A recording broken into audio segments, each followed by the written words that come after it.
రెండు తెలుగు రాష్ట్రాల్లోని తెలుగు ప్రజలందరికీ ఈ చిత్రంలో ఉన్నవారి తరపున అన్నా చెల్లెళ్ల ప్రేమానుబంధానికి ప్రతీకగా నిలిచే రాఖీ పండుగ శుభాకాంక్షలు తెలియజేస్తున్నారు.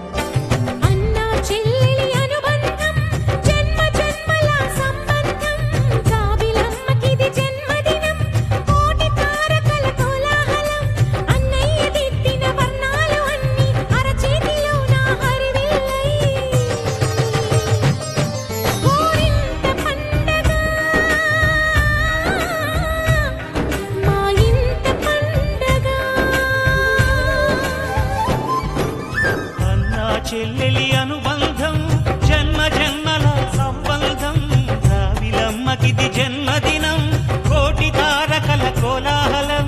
అన్నా చెల్లెళ్ల ఆత్మీయ అనుబంధానికి ప్రతీకైన ఈ పవిత్ర రాఖీ పండుగ మీ కుటుంబాల్లో ప్రేమ, ఆనందం, సుఖ సంతోషాలు నింపాలని కోరుకుంటూ అందరికీ రాఖీ పండుగ శుభాకాంక్షలు.